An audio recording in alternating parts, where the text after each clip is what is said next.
നമസ്കാരം. ഓഡ് മാൻ ഔട്ട് അഥവാ ഒറ്റയാനെ കണ്ടെത്തുക എന്ന വിഭാഗത്തിൽപ്പെടുന്ന ചോദ്യങ്ങൾ എല്ലാത്തരം മത്സര പരീക്ഷകളുടെയും അവിഭാജ്യ ഘടകമാണ്. ഒറ്റയാനെ കണ്ടെത്തൽ എന്ന ശൈലിയുടെ ശാസ്ത്രീയ വശം നാം പരിശോധിച്ചതാണ്.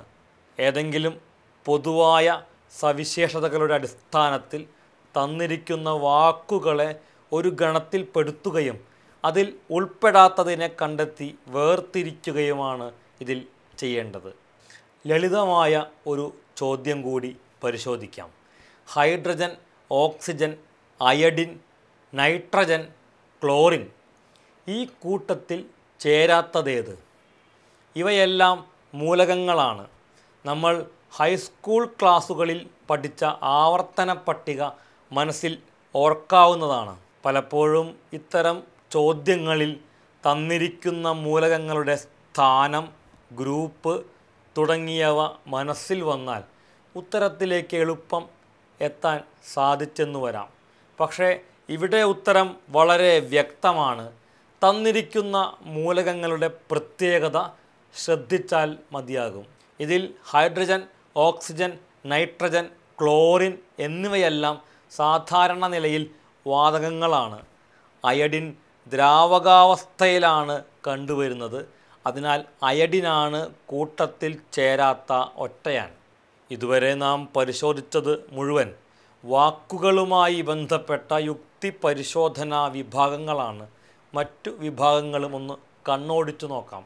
12, 17, 24, 75, 111, 135, 147 ഈ കൂട്ടത്തിൽ ഒറ്റയാനേത്?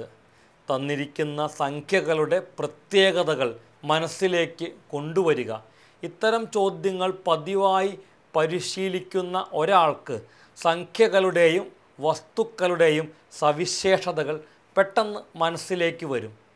പൊതുവെ മത്സര പരീക്ഷകളെ അഭിമുഖീകരിക്കുന്നവർക്ക് സംഖ്യാബോധം കൂടിയേ തീരൂ. നമുക്ക് സ്വാഭാവികമായി ഈ ഒരു കഴിവ് കുറവാണ് കാണുന്നതെങ്കിൽ പടിപടിയായി സംഖ്യാബോധം വളർത്തിയെടുക്കാൻ പരിശ്രമിക്കേണ്ടതാണ്. ഇതിനായി അഭാജ്യ സംഖ്യകൾ കണ്ടെത്തി ഒരു ലിസ്റ്റ് എഴുതിയുണ്ടാക്കുക. എപ്പോഴെങ്കിലും ഒരു അഭാജ്യ സംഖ്യ കണ്ടാൽ ഉടൻ അതിനെ തിരിച്ചറിയാൻ ഈ പരിചയം സഹായിക്കും. ഒന്നും ആ സംഖ്യയുമല്ലാതെ മറ്റ് ഘടകങ്ങളില്ലാത്ത സംഖ്യകളാണല്ലോ അഭാജ്യ സംഖ്യകൾ. 1 എന്ന സംഖ്യയെ അഭാജ്യ സംഖ്യാഗണത്തിൽ പെടുത്താറില്ല. കാരണം 1ൻ്റെ സ്ക്വയറും ക്യൂബുമെല്ലാം 1 തന്നെയാണ്. 2 എന്ന സംഖ്യ ഇരട്ട സംഖ്യയാണെങ്കിലും അഭാജ്യ സംഖ്യയാണ്. തുടർന്ന് വരുന്ന അഭാജ്യ സംഖ്യകൾ 3, 5, 7, 11, 13, 17, 19, 23, 29 തുടങ്ങിയവയാണ്.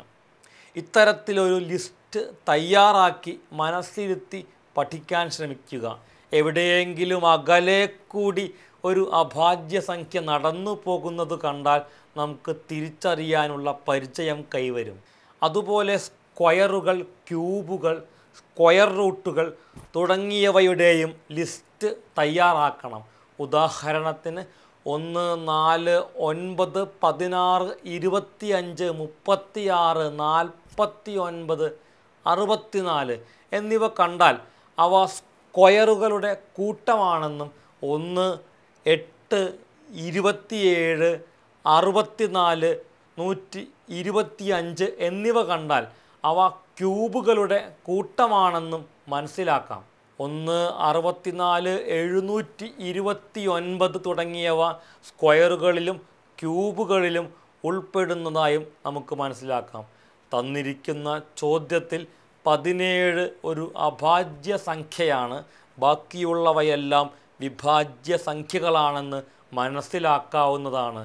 അതിനാൽ ഇവിടെ കൂട്ടത്തിൽ ചേരാത്ത ഒറ്റയാൻ 17 ആണ്. സമാനമായ മറ്റൊരു ചോദ്യം പരിശോധിക്കാം. 4, 36, 125, 169, 196, 225 ഈ കൂട്ടത്തിൽ ഒറ്റയാനേത്? ഇവിടെ നേരത്തെ പറഞ്ഞതുപോലെ പരിശീലനത്തിലൂടെ നേടിയ പരിചയമുള്ളവർക്ക് ഇവ മിക്കതും പൂർണ്ണ വർഗങ്ങളാണെന്ന് വ്യക്തമാകും. ഇതിൽ 5ൻ്റെ ക്യൂബായ 125 കൂട്ടത്തിൽ നിന്ന് ഒറ്റപ്പെട്ട് നിൽക്കും. ഈ വിഭാഗവുമായി ബന്ധപ്പെട്ട് കൂടുതൽ ചോദ്യങ്ങളും അവയ്ക്കുള്ള കുറുക്കുവഴികളും അടുത്തയാഴ്ച ചർച്ച ചെയ്യാം. നന്ദി, നമസ്കാരം.